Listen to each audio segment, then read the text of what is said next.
Вы смотрите специальный выпуск программы «Время новостей», в студии Анна Зубарева. Здравствуйте. Глава региона Владимир Уйба записал видеообращение к жителям республики. Буры Донайортис, добрый вечер, уважаемые жители республики. Сегодня день был насыщенный. Расскажу об основных двух мероприятиях.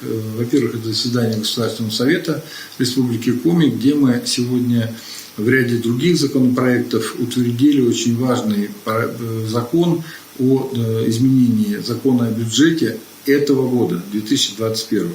Почему мы это сделали? Потому что мы достаточно хорошо до конца года работаем, и что дает поступление в бюджет налоговых и неналоговых поступлений. У нас дополнительно пришло 1 миллиард 608 миллионов 800 тысяч рублей. И вот эта сумма, мы ее предложили депутатам Госсовета, сразу скажу, нас поддержали, за что большое спасибо, ее выделить на социальные проекты, там, где очень важно. И точно совершенно вы это все увидите и почувствуете. Если не напрямую, то опосредованно. Куда эти деньги пошли? В здравоохранение дополнительное финансирование пошло на ремонт зданий и сооружений больниц, ФАПов, амбулаторий, сельских участковых больниц. Там, где есть предписание Госпожнадзора.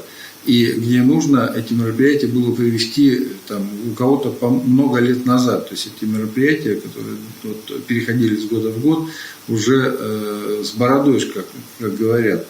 Далее, в образование средства пойдут на оплату труда работников здравоохранения, поддержку одаренных детей, что очень важно, участие во всероссийских олимпиадах, проведение регионального чемпионата «Молодые профессионалы». То есть это не только на заработную плату педагогам, что очень важно, но еще и на развитие молодежного научного движения, молодежного движения по одаренным детям. Поэтому такое направление мы тоже поддерживаем. Деньги пойдут в муниципалитеты – Воркута, Печора, Инта и Удара. Воркута, Печора, Инта – это пустующее жилье, это наш бич, когда дом пустует, но в нем живет 1-2 семьи, и мы вынуждены держать, что называется, под теплом весь дом. Понятно, выпадающее тепло его никто не оплачивает, поэтому мы в этом смысле помогаем нашим муниципалитетам. В Ударе мы компенсируем выпадающие, опять же, не покрытые доходами, расходы по коммунальным платежам именно муниципалитета. Из этих денег пойдет на спорт средства, которые необходимы нам именно в этом году, потому что у нас в следующем году 2 очень больших события в мире спорта в республике и в мире. Чемпионат мира по хоккею с мячом. И понятно, что мы уже много сделали, но в этом году нужно дополнительно еще профинансировать те мероприятия, которые точно совершенно уже должны быть к началу чемпионата. И еще у нас будет чемпионат России по лыжным гонкам, и тоже нужно сейчас сделать оплату очень многих направлений для того, чтобы этот чемпионат состоялся.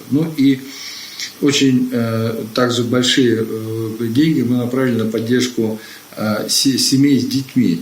Это наш приоритет, это рождение 1-го и 3-го ребенка и последующие денежные выплаты. Поэтому действительно мы не на словах, а на деле поддерживаем материнство и детство, рождение детей и еще дополнительно очень важные средства на онкобольных, которые живут в труднодоступных местностях нашей республики, и им нужно приезжать на лечение в Сыктывкар. И как раз оплату проезда мы также заложили в бюджет республики и будем, безусловно, поддерживать этих пациентов. Я еще много мог бы перечислять, потому что на самом деле много направлений, куда мы дополнительно попросили депутатов Госсовета эти деньги предусмотреть.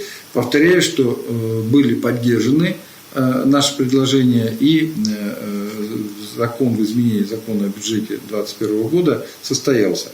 И второе очень важное мероприятие – это вручение госнаград. Мы сегодня вручали нашим замечательным труженикам. Все были профессии, врачи, учителя, и педагоги, и работники спорта, и работники промышленности, бизнес. То есть вот все направления были, ветераны. И я вручил и государственные награды Российской Федерации, и государственные награды Республики Коми. Конечно, это награда, любая награда, это тоже отметка, во-первых, труда, и это очень важно человеку труда, но и стимул для тех, кто работает рядом. Стимул, что действительно мы уважаем и поддерживаем людей, которые действительно трудятся на благо республики. И буквально 2 слова по эпидемиологии. Мы немножко снизились, у нас 241 случай против 243 вчера. В 241 случае у нас вновь заболевших всего 25 человек привитых. Из них 20 человек это амбулаторные, то есть они болеют дома в легкой форме. 5 мы госпитализировали, но опять же сразу перехожу к умершим. Умерших у нас сегодня 7 человек. И среди умерших у нас нет вакцинированных, поэтому вот это очень важно.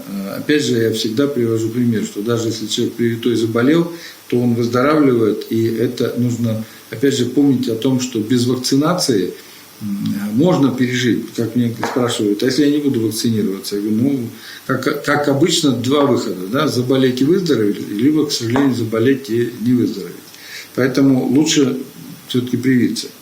По привитым у нас сегодня полностью завершили вакцинацию 353 279 человек. Огромное вам за это спасибо. Остаток вакцины более чем у нас достаточно, 150 тысяч доз. Поэтому все, кто принимает решение, приходите, вакцинируйтесь и будьте здоровы. На сегодня это вся информация. Всего вам самого доброго. Берегите друг друга. До следующей встречи. Это был специальный выпуск программы «Время новостей». До скорых встреч в эфире.